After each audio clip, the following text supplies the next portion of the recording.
নমস্কার, কেমন আছেন সবাই? সুমনাস ব্লগে আপনাদের সকলকে স্বাগত জানাই। আমি সুমনা, আপনারা দেখছেন সুমনাস ব্লগ।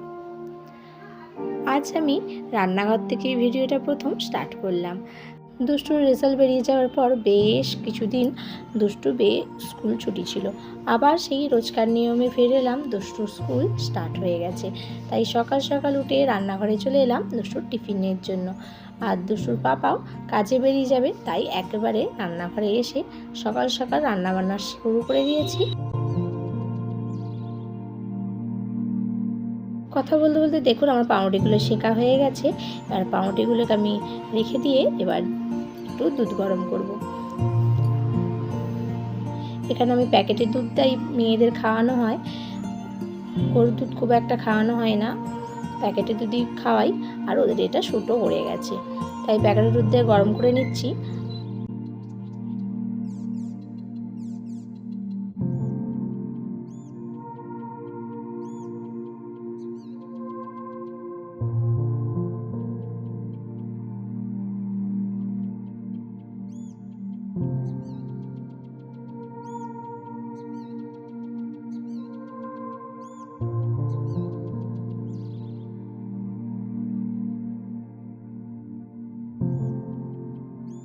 দুষ্টুর স্কুল ছুটির পর মানে ফাইনাল এক্সাম হওয়ার পর আমরা এবারে আর দেশে যাইনি।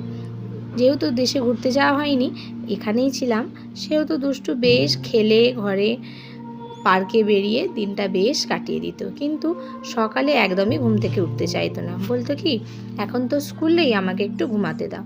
ওই করে করে অভ্যাসটা একদম পাল্টে গেছে। সকালে উঠতে ওর বড্ডই কষ্ট হয়, উঠতেও চায় না। তাই সবসময় চেষ্টা করি যে যাতে রাত্রির বেলা তাড়াতাড়ি শুয়ে দেওয়ার আর সকালে তাড়াতাড়ি ওঠানোর। কিন্তু তাও কান্নাকাটি করে, একটু উঠছি করে দেরি করে। তাই সকালে প্রথম আমি কি করি, নিজে সকালে উঠে নিজে সব কিছু কাজ করে নিয়ে রান্নাঘরে চলে আসি। রান্নাঘরে এসে আগে রান্নাবান্না কমপ্লিট করে নেওয়ার চেষ্টা করি, তারপর একে একে সবাইকে ডাকি।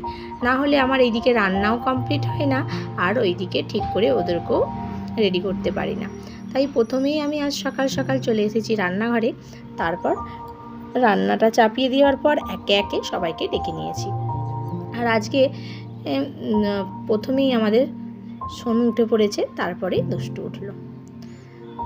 দেখুন আমার এইদিকে কথা বলতে বলতে রান্নাঘরের রান্নাও মোটামুটি কমপ্লিট হয়েই এসেছে।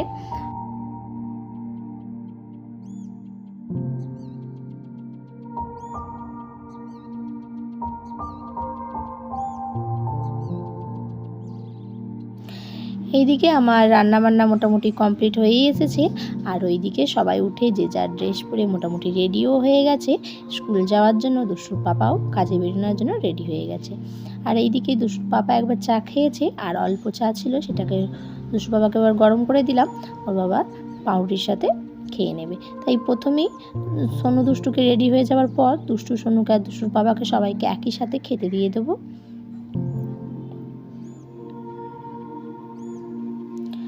এইদিকে দুষ্টুর বাবাকে দিয়ে দেওয়ার পর আমি দুষ্টু সোনুকেও খেতে দিয়ে দিয়েছি। এইদিকে দুষ্টু সোনু খেয়ে নেবে, তারপর সোনুকে রেডি করে নিয়ে দুষ্টুকে নিয়ে আমি বেরিয়ে পড়েছি এইদিকে স্কুলে যাওয়ার জন্য। আর দুষ্টুর বাবা ওইদিকে কাজে বেরিয়ে গেছে। দেখুন আজকে সকালের ওয়েদারটা কত সুন্দর, ঠান্ডা ঠান্ডা। বেশ কদিন এখন বৃষ্টিও হচ্ছে আর ঠান্ডা ঠান্ডার ওয়েদারও আছে। যদিও বেলার দিকে একটু রোদ্দুর করে, গরম হয়, কিন্তু বিকালের পর থেকে বেশ ঠান্ডা ঠান্ডা ভাব। বেশ কিছুদিন আগে একভাবে প্রায় প্রচুর গরম হয়েছে, অনেক দিন বৃষ্টি হয়নি। কিন্তু এখন বৃষ্টির স্টার্ট যে হয়েছে, একেবারে ধরতে গেলে রোজেরই বৃষ্টি হচ্ছে একটু একটু করে।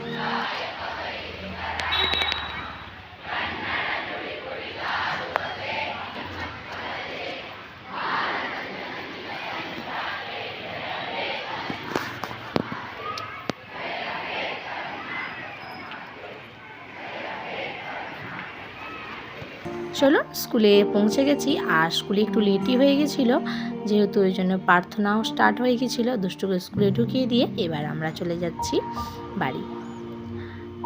আজ ওর বাবা আসেনি দিতে, একটু কাজ ছিল, তাই তাড়াতাড়ি বেরিয়ে গেছে। আমি আর সোনু নিয়ে চলে এসেছি দিতে। দুষ্টুকে স্কুলে পৌঁছে দিয়ে আমি আর সোনু হাঁটি করতে করতে মেন রোড থেকে পেরিয়ে আমরা এবার পার্কের গলিতে চলে এসেছি। কারণ সোনু একটু পার্কে যাবে, পার্কে ঢুকে তারপর বাড়ি যাবে। এখন প্রায় 9:45 মতন বাজে, তাই কিছুক্ষণ থেকে তারপর আমি বাড়ি চলে যাব।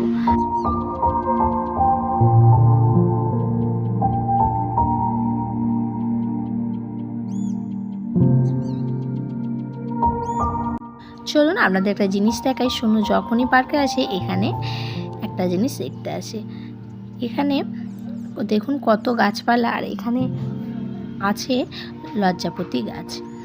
দেখুন লজ্জাপতি গাছগুলোতে সোনু খালি এরকম করে হাত দেবে আর পাতাগুলো বুঝে যাবে। সোনু দেখতে বেশ ভালো লাগে, তাই সব সময় এই জায়গাটাতেই আসে।